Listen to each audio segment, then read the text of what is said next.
roundtable discussion with Jones County Sheriff candidates Macon Davis, Paul Sumrall, and Joe Berlin. This roundtable is being hosted by the Laurel Leader Call after current Sheriff Alex Hodge declined to participate in the debate with his three opponents. Welcome, gentlemen. Let me start by allowing each of you to briefly introduce yourselves and say why you decided to run for sheriff, and we'll start with Macon. I'm Macon Davis, and I decided to run for sheriff of Jones County because we do need a change. It cannot keep going the way that it is. Our people have lost confidence in the office itself, and the integrity has been lost as well. Paul? I'm Paul Sumrall. Been in business for over 40 years, and we do need a change in the sheriff. We cannot trust the sheriff that we've got. He's making too many mistakes. He hasn't got time to take care of the sheriff's department. We need a change. Okay, and Joe? My name is Joe Berlin, and I decided to run for sheriff because people come to me wanting change. The people were dissatisfied with the way the sheriff's department was running and dissatisfied with the way the communities were being treated by the sheriff's department. And I decided to run because we do need a full-time sheriff and not a part-time sheriff. Okay. True enough. I'm going to open up the discussion by posing this question for you. Why do you think Alex Hodge was scared to debate? Macon? I think the biggest reason that he would not want to debate with us was due to the fact he doesn't want to defend his record. As a law enforcement officer, as a leadership in a leadership position, your record ought to stand for itself. And he says that he's done a great job, but the numbers don't reflect that. The service of the indictments don't reflect that. The wild amount of burglaries don't reflect that. The drug issue is just completely out of control. When the facts say different from what you say, it becomes very hard to defend your record, and he's not prepared to do that. I really think he may be afraid that we're going to ask some questions that he won't answer. I think he's kind of hiding, and he may be a little bit afraid, and he is running that sheriff. He's not running the sheriff's office. He's running Be Clean.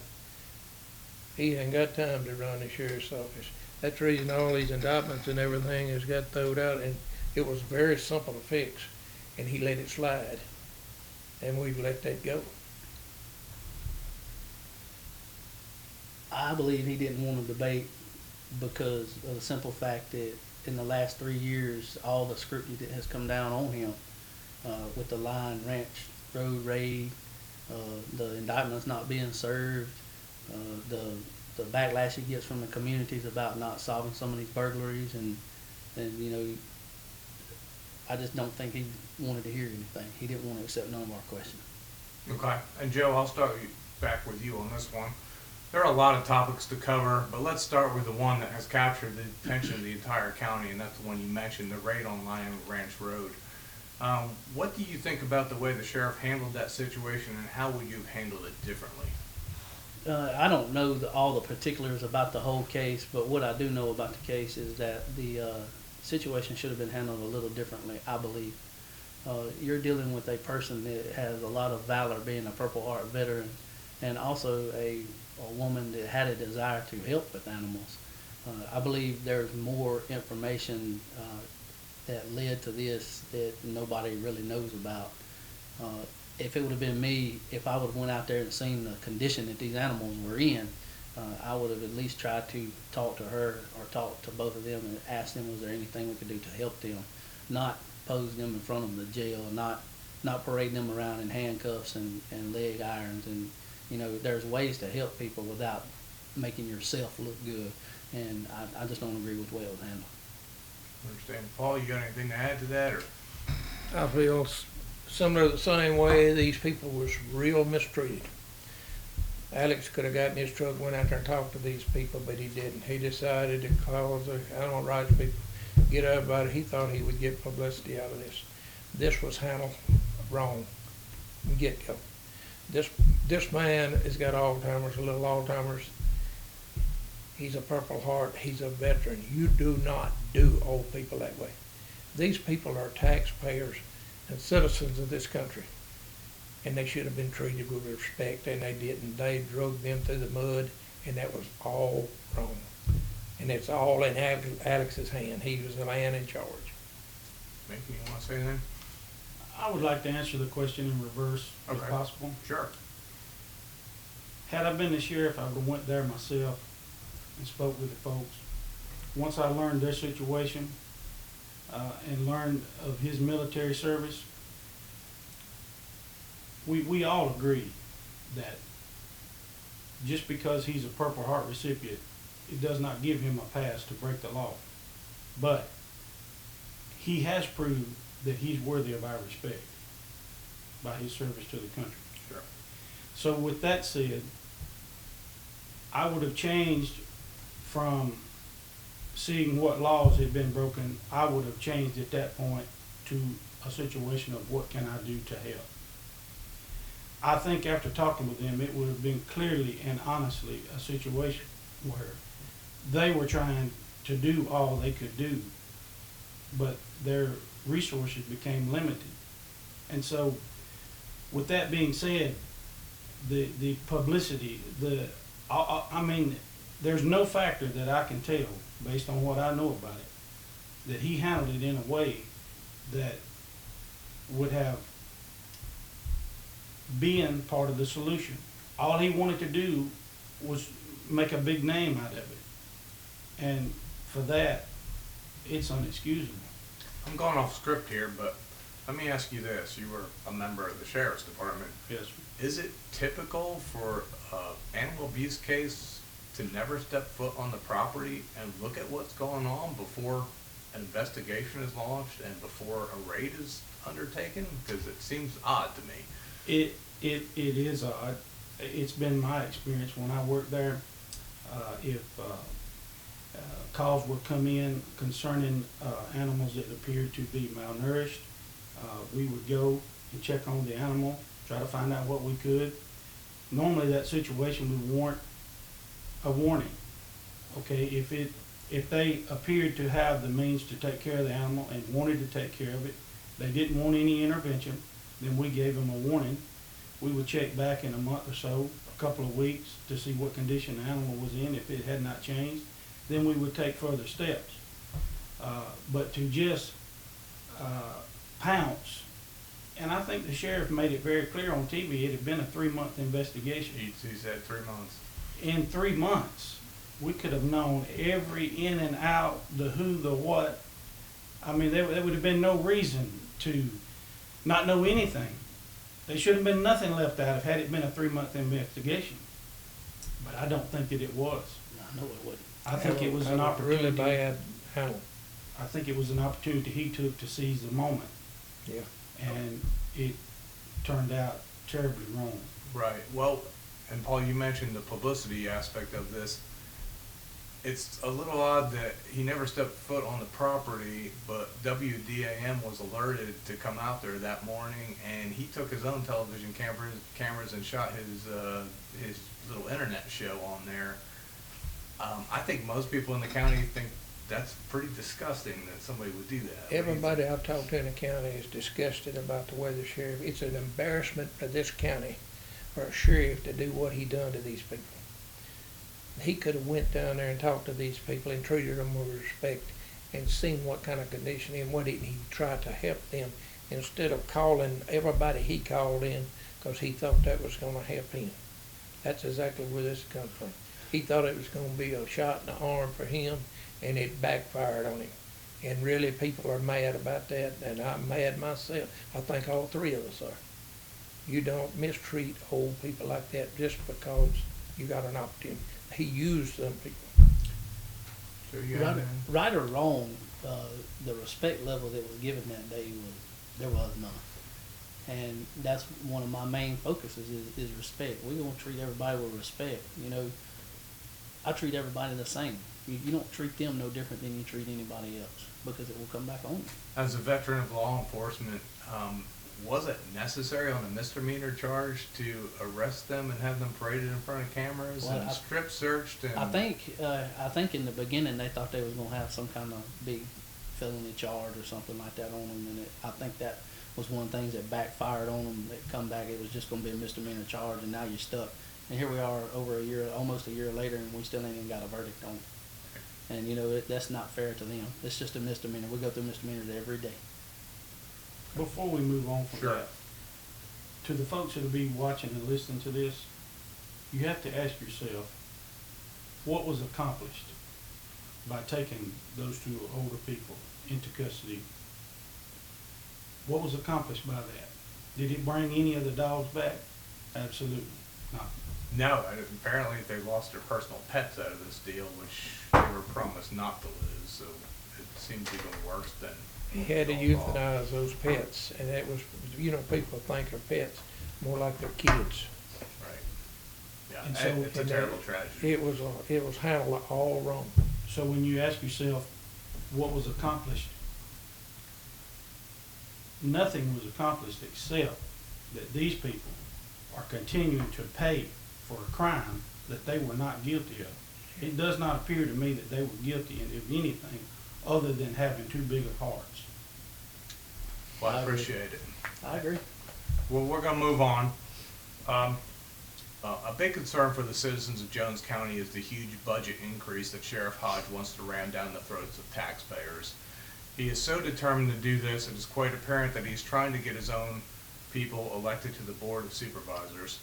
Each of you tell us if you think a budget increase is necessary to adequately patrol the county, serve warrants in a timely manner, and complete all the duties that the Sheriff Department is responsible for. And Macon, we'll start with you on this one. In my mind, the taxpayers of Jones County are paying absolutely all they can pay.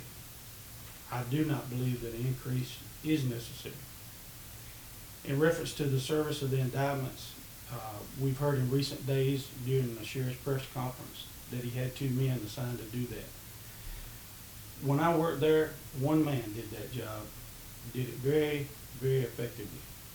Yes, there were some indictments that he could not locate, but with the help of the night shift auxiliaries, those papers were divvied out and they got served. So I would not support an increase at all. I truly believe with good folks that want to achieve the same goal can get there and work hard, can do that, get that job done without an increase. Paul? I agree with that. We're not gonna have no increase.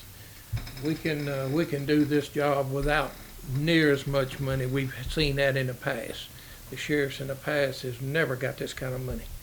He seems to think that he's never got enough money. I don't know if he could get enough money to do what he wants to do. But when you look at all the cars we got, what do we need with all the cars? What do we need with the armored trucks? What do we need with everything he's got? It is gone far enough, and these taxpayers are having to pay this. I gotta look these people in the face and tell them, you know, what's wrong. Well, I can tell them right now. The sheriff can't keep on. He's going to bankrupt Jones County is what he's going to do. Joe? I personally believe we don't need an increase in the budget.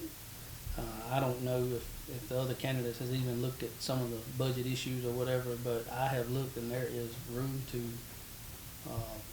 compensate or trim the fat, basically. There's positions there at the sheriff's department that don't need to be there. There are some positions out there that were created that don't need to be there, that you could put more deputies on the street. And if the sheriff and the deputy chief and all the upper command got out and patrolled and helped serve indictments and all that, I don't believe you'd be in the dilemma you're in right now. You don't create special positions for people. That takes away from your budget. Okay. Not coming out of his pocket. It's coming out of the taxpayer. Absolutely. And we are really getting blowed out of a proportion here. He thinks he's in Hollywood, California. I think that's the reason we call him Hollywood. Because they got unlimited money out there. This is Jones County. These people's tired of it. Mm. And I know you have a plan because I heard you speak and about going back to auxiliary deputies and working with the other Yes. law enforcement agencies. That's a question that comes up with everybody. You know, everybody Sure. wants to know what's happened to the auxiliary force, and I mean, I can't give an answer for that. I don't know what they've done. I don't know if it's because don't nobody want to work for them or what the problem is. I don't know what's going on. Look how many has quit him. Just look at the deputies has quit and left him. There's a reason for that. There's a big reason for that. The auxiliary force worked really well under every sheriff that I can remember, Yeah. except Alex. Why he did not want to utilize those guys is beyond me. Our county depends heavily on volunteers. And you have to look at the caliber of people who volunteer their time. We would not be able to exist without our volunteer fire department. Our home insurance would be, and we wouldn't be able to afford it. Most folks would not be able to afford it without our volunteer fire department. That's right. So, you know, a man that's willing to volunteer his time and has completed the training, I see absolutely no reason not to utilize those people. They live in our communities. They know the folks. I mean, it's a win-win. And to reiterate what Paul said about the turnover in the employees, there's only one place to hang that, and that's at the sheriff's door. Well, you talk, I'm jumping in here, but you talk a lot about leadership your last talk you gave. Absolutely.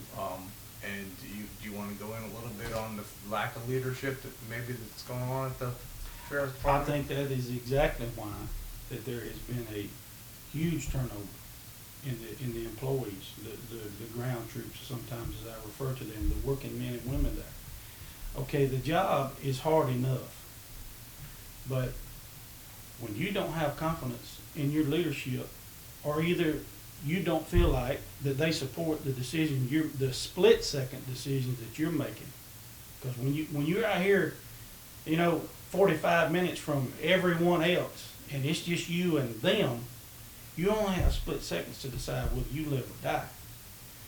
If you don't feel like you have the support of the brass when you get that back to the office and begin to do the paperwork, and everything becomes to be scrutinized and written up, starts threatening to be written up, and all these things, you're just making the job that much harder.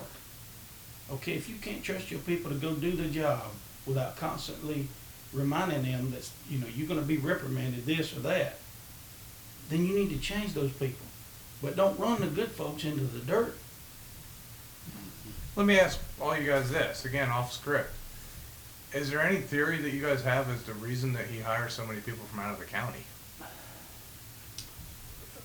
I have a theory on that. Folks that don't live here cannot hurt him. If they don't vote here and their family does not live here, then they're not really a threat. They're vulnerable because of their job. And if you don't play the game, you're out. Period. Irregardless of how good a job you can do. If you're not on board, you're out. You gotta play his game Okay. to benefit him. And we're not getting, he's in this for a show. A man that's owned in many businesses that he owns, what would he need with the sheriff's department? He's got to have some thing, and I do know some of that.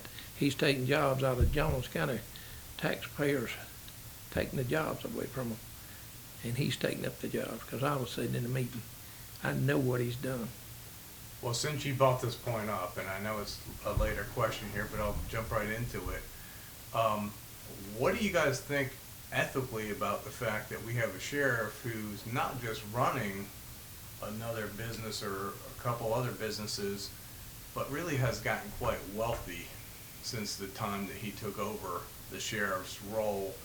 And with running a waste management business, if the sheriff comes to you as a business owner and asks you to start using his waste management products, is that not some pressure on a business owner that might not be there if he wasn't the sheriff? Let me say something.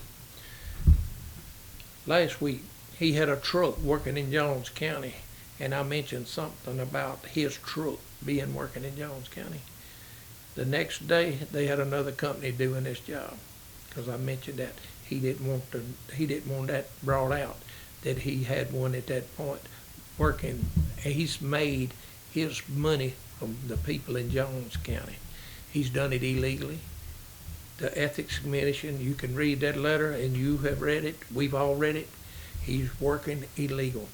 What's the deal with him breaking the law and getting by with it when everybody else breaks the law? They want to press charges on them, they want to lock them up.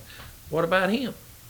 It's time that the people know about this law, and it's time that the people understand that he is doing things illegal himself. Anybody else want to jump in or comment at all? Joe, I know that, the sheriff's department is the one was working security at Sanderson Farms when it's inside city limits, and you're with the LPD right now.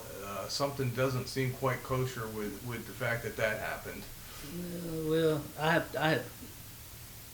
brought that up at Calhoun about the deputies working, Sanderson Farms, getting paid through them, sitting down there in county vehicles. There's a lot of stuff going on that, to me, is ethically immoral. You hear it all the time, and it's kind of, it's like you can talk about it and talk about it and talk about it, but it's like nothing ever gets done. Right. Nothing changes. I agree. Nothing ever changes because, it seems to me like, if you in good with higher up people, then they scratch each other's back. I don't know. I'd even be safe to say that they've probably been investigated and nothing's probably ever been done about it. Well, that was obviously a private job that the deputies were doing for Sanderson Farms, yet they were using county equipment. And this goes back to something that you said at your last speech, and I'd like for all you to jump in here on this, is if you have out-of-county deputies, are you going to allow them to use county equipment and gas to go back and forth out of county? Because that's what's happening right now. Absolutely. That's going to be changed. That's going to be changed. I do not agree with it at all. We got good deputies right here in this county that will work for us, that live in this county. And we've lost a bunch of them that won't work for him. It's like his chief right now lives in Hattiesburg. His chief deputy. It's time to get our deputies back in Jones County. It costs us, if they going out of Jones County, that comes out of our taxpayers. That's taxpayers' money. That's taxpayers' cars. This has got to be changed. As bad as I hate to say it, the caliber people that are applying for this job now is slim to none. Yeah. Sometimes we have to go out of county to find somebody to work. Sure. We've got them in Laurel. Jones County has them now, but for everybody to be living out of county, most everybody live out of county. You do what you can to give the people of Jones County a chance to have the job before you go searching everywhere else. Taking county cars out to Hattiesburg and Wayne County and all that is unacceptable. I think to reiterate some of what Joe said about no one is beating the door down anymore to get a law enforcement job. I think that's pretty well factual in most cases. It's kind of a thankless job that you guys want us to take up, that's for sure. I will say this. We're in a little bit of uncharted water when it comes to the sheriff's office and having deputies that live out of the county. And the reason I say we're in a little bit of uncharted water is because he's the only sheriff that's ever had deputies that lived outside Jones County.